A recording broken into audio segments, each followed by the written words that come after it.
Gambia, Angola, China Holding, Gash, producers of the finest tomato paste in the Gambia. Jaja tomato paste, available in 5 kilos, 1 kilo and in sachets. For wholesale and retail, visit our factory at Banjulunding. We are also producers of Jaja mineral water, cool, clear and fresh. Gash, Gambia, Angola, China Holding, with headquarters at Fatu Golden Plaza, Mile 7, Bertel Harding Highway. Gash Group also provides the best security company, Gash Security, for your offices, warehouses, homes and personal property. Gash Group for all your construction projects, offering you quality water reticulation for your gardens, pump irrigation, tidal irrigation projects and all types of buildings. You can contact Gash on 396-7894, 700-8993, 373-0259. Visit us at Gash Global Group on Battle Harden Highway, Fatu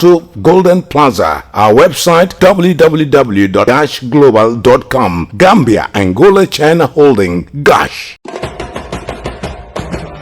Sophie Milk ñu ngi fété juróom benn ati cafka bu dul dañ ñoo leen indil Jalika full cream milk powder neex saf sàpp te bari cafka pour di leen jërëjëfati si ni ngeen defee Sophie Milk seen favorite milk brand léegi mun ngeen a jëfandikoo empty Jalika milk sachets wala carton pour gagner ay xéewal yu riche pour gagner motorbike dajaleel fukk ak juróomi empty carton yi Jalika milk pour gagner yeneen xéewal yu mel ni PlayStation 4 TV fridge freezer, gas cooker, bicycle wala mobile phone.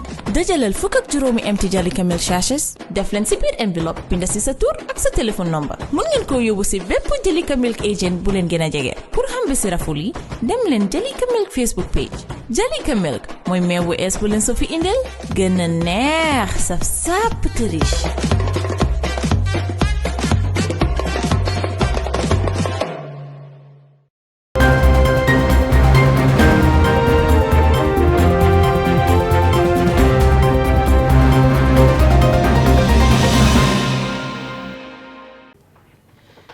It's a warm reception to our studio here in Serekunda. This is Star TV News with me, Maimuna Jufadera. First, the headlines tonight.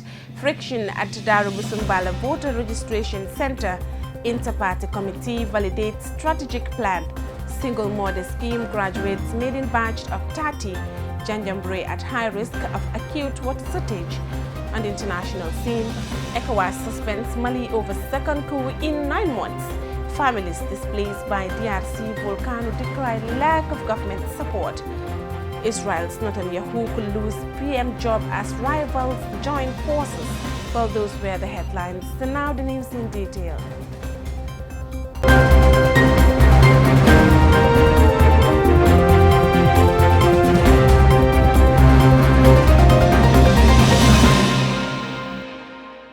There were reports of frictions on Sunday at the Darubusumbala Registration Center as people presenting themselves as members of the UDP insisted on getting voters' card serial numbers. The Alcalo of Darubusumbala told Star TV that he received a tip of about individuals collecting serial numbers of registered voters. This, according to him, looked suspicious as it was never preceded by any of its kind in the history of voter registration in the Gambia. Jacqueline Colley reports. Famara Sane represents the UDP at the Darubusumbala Center, but said the collection of serial numbers was in line with the desire for a transparent voter registration. I'm an appointee from the IEC as an agent to come and represent. And in that regard, we are also asked to take serial numbers from the machines.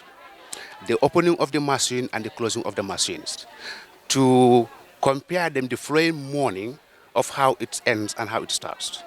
So taking those serial numbers, we need to take few numbers, and to make it tallied, we are taking full number to avoid any mistakes.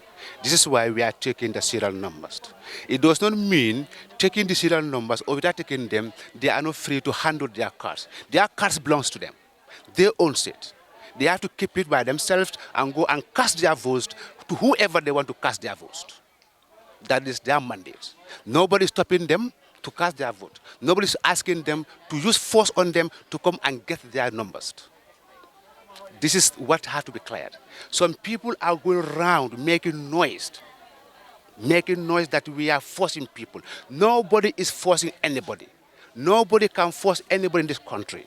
We are taking them to guide ourselves because we are agents. The officer in charge of Darubusumbala Registration Center, Umi Jalo, says IEC was aware of the presence of party agents at registration centers. Yeah, we are aware of it because the IEC gave them permission to do so.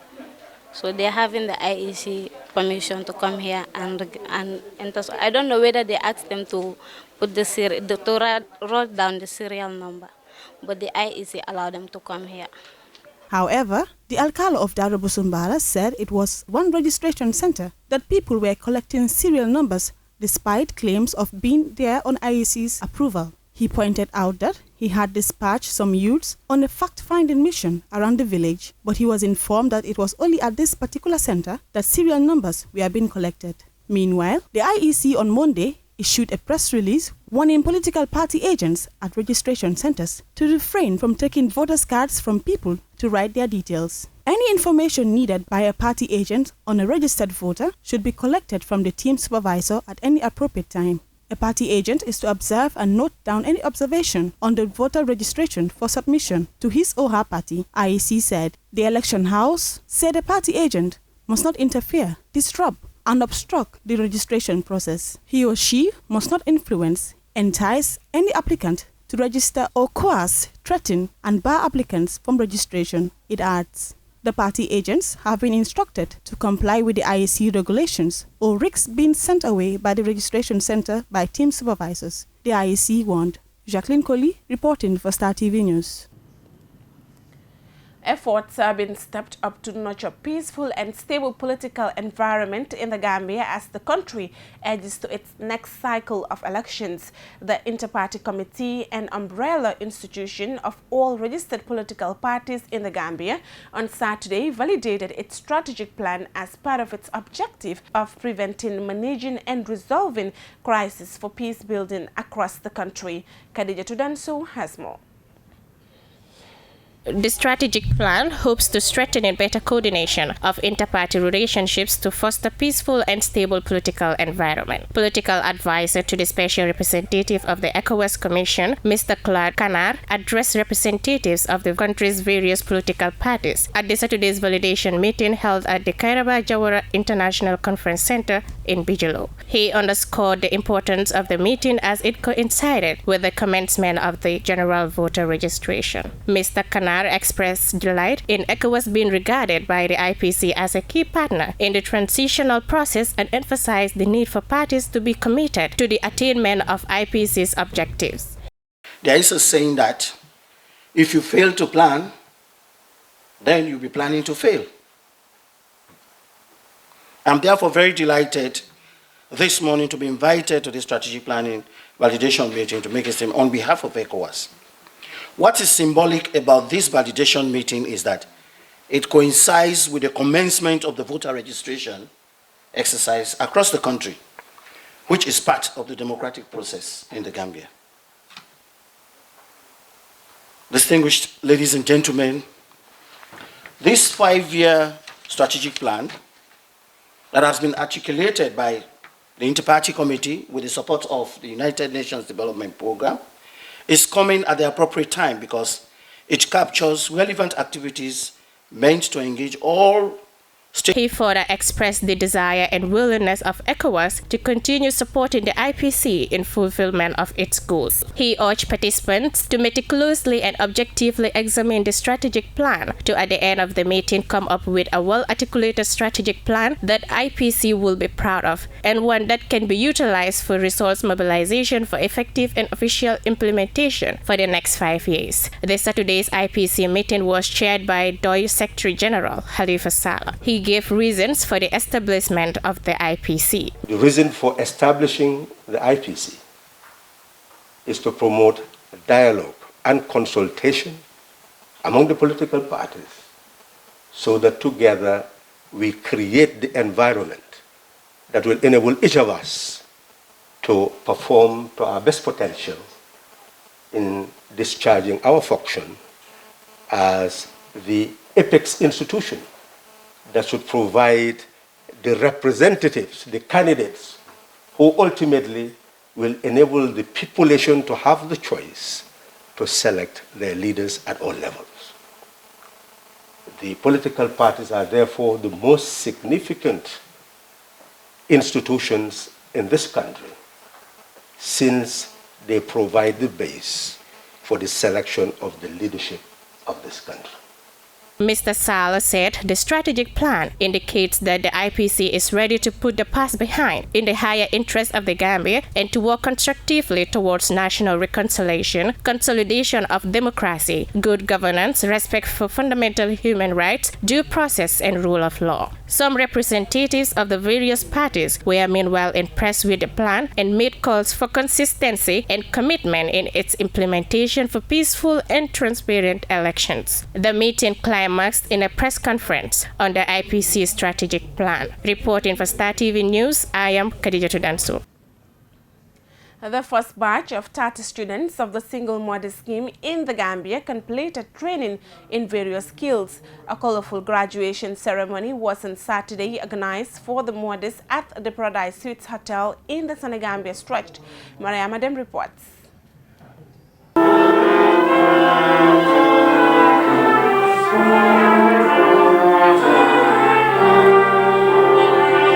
The Single Mother Scheme was founded in April 2020 to empower single mothers due to their vulnerability and the challenges they continue to face. As part of its interventions to ameliorate the difficulties of single mothers in the country, Single Mother Scheme created a platform for them to share their experiences. The scheme empowers single mothers through the creation of different skills training platforms to enable them cope with the difficulties of parenting and by extension create opportunities for employment for them. The founder of the Single Mother Scheme, Fatoumata Jammeh Jeng, described the graduates as special and vibrant women committed to learning and independence to change public perception of single mothers. Never come across vibrant and committed women like you. Considering your problems, considering your parents, you left everything behind you to make sure you learn something and have a better future. Like I said, I am proud of you, and I will always say that. You are empowered to speak and to act, and you are not afraid to take a stand. You sacrifice few hours of your time to make sure you have a take in society. You are bold enough to stand and talk about your story, not to be pitied, but to teach others that at the end of the tunnel, there is light. Some of you might not be educated. Some of you might not be formally educated, but all of you are smart in your own ways. All of you are special in your own ways. Describing them as women of brilliance, Mrs. Jeng said she is optimistic of a better Gambia if single mothers are also constructively involved in driving the country's development process. Health educator at Starfish, Mam Yasin Sar, was the guest speaker of the occasion. Ms. Sar said single mothers are one of the most important segments of the society, deserving of celebration. And for single mothers, when they don't have somebody to turn to, they have to develop those spiritual qualities to be able to calm themselves and develop a child that is emotionally stable. And so you are the most important of mothers, because you could destroy motherhood and have good reason for it, but for the most part you persevere and you produce the most beautiful children, one of whom is the founder of this organization. Ominjai spoke on behalf of the beneficiaries of the training. She expressed optimism that the training will provide them employment opportunities to solve part of their financial problems. Ms. Njai expressed gratitude to the founder of the Single Mother Scheme and team for rolling out such life-changing opportunity to them. The 4-month training was centered on soap making, sewing, tire recycling, and beauty therapy. Certificates of completion, best student, most disciplined, among other categories were presented to the graduates.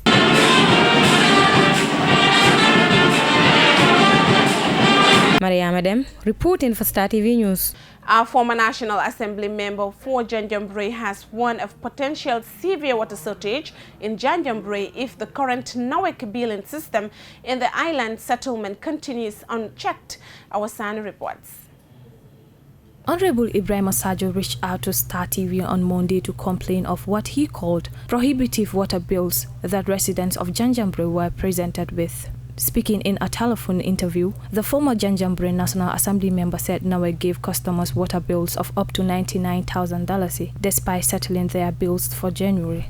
According to Honorable Sajo, many residents of Janjanbureh are currently at risk of acute water shortage if Nawek fails to immediately remedy the problems of exorbitant billing in the island. We've been paying our water bills up to January, but we were now giving individual bills of $14,000, $19,000 and $99,000. This is quite frustrating, he added. The former Janjanbureh National Assembly member explained that when he took the matter up with the regional supervisor in Bansang, he was told that the meter reader has not been properly reading the meters. But the problem, according to Sajo, is that despite the realization by Nawek that the customers were wrongly billed, they are forced to pay these exorbitant bills or risk disconnection. Why should we pay for the mistakes of the meter reader? I thought Nawek would have remedied the situation once the team they sent here discovered that the meters were not properly read, he stated. Honorable Sajo stated that he could not understand why the residents of Janjanbureh should be left to suffer as a result of the meter reader's mistakes. Star TV contacted Nawek's spokesperson, but he could not entertain our queries. Reporting for Star TV News, I am Awasane. Well, those were the local stories. We'll be back with international news. After the short break, please stay with us. We'll be right back. Gambia, Angola, China Holding, Gosh, producers of the finest tomato paste in the Gambia. Jeja tomato paste, available in 5 kilos, 1 kilo and in sachets. For wholesale and retail, visit our factory at Banjulaning. We are also producers of Jeja mineral water, cool, clear and fresh. Gosh, Gambia, Angola, China Holding, with headquarters at Fatu Golden Plaza, Mile 7, Bertel Harding Highway. Gosh Group also provides the best security company, Gash Security, for your offices, warehouses, homes and personal property. Gash Group for all your construction projects, offering you quality water reticulation for your gardens, pump irrigation, tidal irrigation projects and all types of buildings. You can contact Gash on 396-7894, 700-8993, 373-0259. Visit us at Gash Global Group on Battle Harden Highway, Fatu Golden Plaza. Our website www.gashglobal.com. Gambia, Angola, China Holding, Gash. Sophie Milk ñu ngi fété juróom benn ati cafka bu dut dañ ñoo leen indil Jalika full cream milk powder neex saf sàpp te bari cafka pour di leen jërëjëfati si ni ngeen defee Sophie Milk seen favorite milk brand léegi mun ngeen a jëfandikoo empty Jalika milk sachets wala carton pour gagner ay xéewal yu riche. Pour gagner motorbike dajaleel fukk ak juróomi empty carton yi Jalika milk pour gagner yeneen xéewal yu mel ni PlayStation 4, TV, fridge freezer, gas cooker, bicycle wala mobile phone. Dajaleel fukk ak juróomi empty Jalika milk sachets def leen si biir enveloppe binda si sa tur ak sa téléphone number. Mun ngeen ko yóbbu si bépp Jalika milk agent bu leen gën a jege. Pour xam bi si raful yi dem leen Jalika milk Facebook page. Jalika milk mooy meew bu ees bu leen so fi indil gën a neex saf sàpp te riche.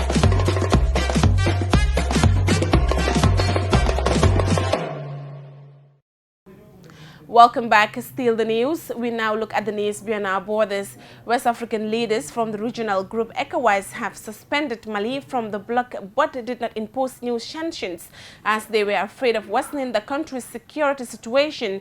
They met interim President Assimi Goïta, who led the coup, the second in 9 months. They called on Goïta to hold a presidential election next February as promised and to continue supporting the regional fight against armed groups linked to Al-Qaeda and ISIL. The ISIS Al Jazeera's Nicholas Haig reports from Bamako, Mali. Junta leader Colonel Assimi Goïta swapped his military uniform for a suit for his meeting with West African leaders. They're alarmed by last week's coup, and after hours of closed-door talks, suspended Mali from the regional body ECOWAS. The recent happenings in Mali have again raised anxiety levels in the region and have somewhat shaken the hope many had of a peaceful, successful transition which will result in the return to a democratic government in Mali and ultimately and hopefully the political stability of the country.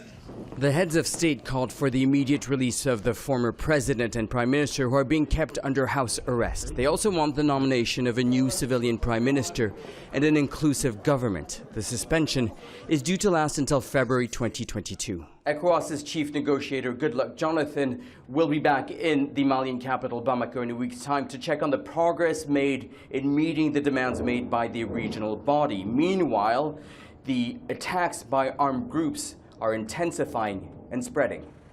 Along the road leading to Ivory Coast, this attack, not in the north or central Mali, but in the southern region. Several people were killed, including a police officer, when armed men fired rounds indiscriminately at a police checkpoint. With the closest army barracks 200 kilometers away, security forces never made it to the scene. I am pleading, please, we need more security forces here. Suspects may be still hiding among us. We weren't expecting this. In the absence of a stable government, armed groups are gaining ground. The suspension from the regional body ECOWAS will only further isolate a military junta that has so far failed to protect its people. Nicholas Hawk, Al Jazeera, Bamako. Hundreds of thousands of people displaced by a volcanic eruption in Democratic Republic of Congo are at risk of cholera. Doctors Without Borders says several cases have already been identified in Sake. The army ordered people to evacuate the city of Goma last week must have fled to nearby towns where they are in need of assistance. Al Jazeera's Malcolm Webb reports from Goma, DRC. This church is now home for hundreds of people who fled Mount Nyiragongo, Africa's most active volcano. Some of their homes were destroyed by an eruption last week. Others followed the army's order to then evacuate the city of Goma in the Democratic Republic of Congo. Esperanza Mushika is one of several people here who told us they lost their children in the panic. I was on my way out to buy flour when I saw the fire. My children were out playing. We all ran away. I don't know where they went. Later, I was told they were in a car accident trying to escape, but I can't find them in the hospitals or morgues. They were declared missing, and I'm yet to find them. It's got to be hard to find anyone here in the town of Sake. It's overrun. Just down the road from the church, these people are waiting for food. It's the first help they've been given since they arrived 4 days ago. Right now, the level of the crisis is high because people have gone without food. They have been relying on others to help them. They are hungry people. They're thirsty too. There's just this one water point that's now being shared by hundreds of people. They're queuing up, waiting their turn to try and get water to drink and for cooking. The conditions aren't really clean at all here. The latrines that belong to the local community aren't nearly enough for all the people that have arrived here. The local administrator has said that they've already detected several cases of cholera. Meanwhile, Esperanza has found a glimmer of hope. Somebody called her from Goma saying they've seen her children near her home. It's a 20-kilometre ride back to the city. Rocks formed from lava from past eruptions cover her neighbourhood. It's near the foot of the volcano, in the red zone. Not a safe place for missing children in an eruption. But she's in luck.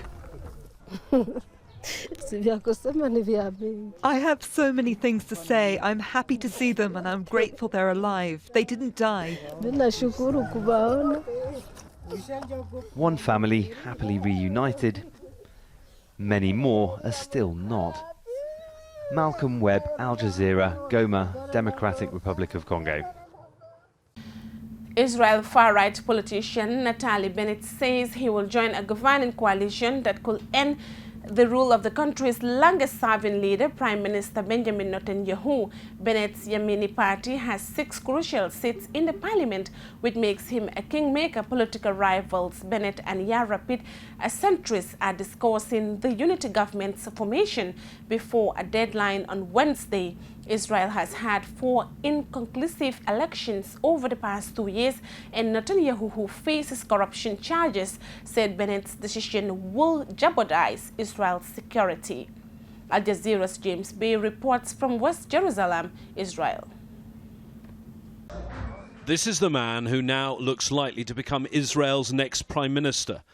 On the right of Israeli politics, Naftali Bennett, a 49-year-old self-made millionaire, here campaigning in Israel's 4th election in 2 years.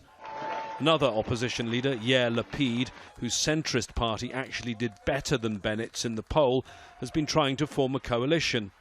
Bennett was seen as the kingmaker, but as part of the deal, he looks now likely to also become the king, serving first as prime minister before rotating with Lapid. His views on Palestinians are forthright. He's openly opposed to a 2-state solution and in favour of further settlement building. These were his comments in a recent Al Jazeera interview during the Israeli bombardment of Gaza. You know, the whole width of Israel is just about 7 or 8 miles. We see what they turned Gaza into. No Israeli is going to give up Judea and Samaria and allow them to create a terror state that's just a few minutes away from my home. Would you? Despite his strong views, if he gains power, Bennett will be constrained on Palestinian issues by his likely coalition, which would include left-wing parties. This at the same time that the US Secretary of State Antony Blinken has made it clear there's no plan to restart peace negotiations. The Israeli-Palestinian conflict will not be dealt with, apparently, for the next few years, and it has to do not only with Israeli politics, it has to do with American politics, it has to do with Palestinian politics. Members of the international community often didn't like the policies pursued by Benjamin Netanyahu, but he was a known quantity, Israel's longest-serving prime minister. Now there's a strong possibility they may have to deal with a new, younger leader with even more controversial views. James Bayes, Al Jazeera, West Jerusalem. Dov Waxman is the director of the UCLA Y&S Nazarenian Center for Israel Studies. He says the potential broad coalition's objective of getting Netanyahu out of office could be all they agree on. Well, I don't think anybody is quite yet prepared to declare it's finally over until the Knesset actually votes in little over a week for this new government, but it looks more likely now than it has in any time over the past dozen years that Netanyahu's been in power, that his days are numbered and that he's about to finally leave office. This is a broad government that includes not only the centre and the hard right, but also centre-left parties as well. So it's really a large, unwieldy coalition kept together largely by the one thing that they all agree upon, which is that they don't want Netanyahu to remain as prime minister. I think they will be able to hold together, at least as long as Netanyahu is the Likud party leader. If Netanyahu were to somehow decide, which is very unlikely, to resign, then maybe the one thing holding them together would be absent and they would fall apart. In terms of what they can do, I think very little. I think it will likely focus on economic issues. That's where there's the greatest areas of agreement between the different parties. Post-COVID relief, repairing Israel's dilapidated infrastructure, those kind of domestic issues. But when it comes to foreign policy issues and when it comes to the Palestinian issue in particular, the disagreements among the different members of this potential coalition, I think, will make it very unlikely that there'll be any real policy change or initiatives. Well, before we end the news, a quick recap of our main headlines. Election at Darubusumbala Voter Registration Center. Inter-party committee validates strategic plan. Single mother scheme graduates made in batch of 30. Janjambure at high risk of acute water shortage. On the international scene, ECOWAS suspends Mali over second coup in 9 months. Families displaced by DRC volcano decry lack of government support. Israel's Netanyahu could lose PM job as rivals join forces. That's all for this edition of the news. Do enjoy the rest of our wonderful programs. Join us tomorrow for more news. Thanks for watching. Do have a wonderful night. Bye for now.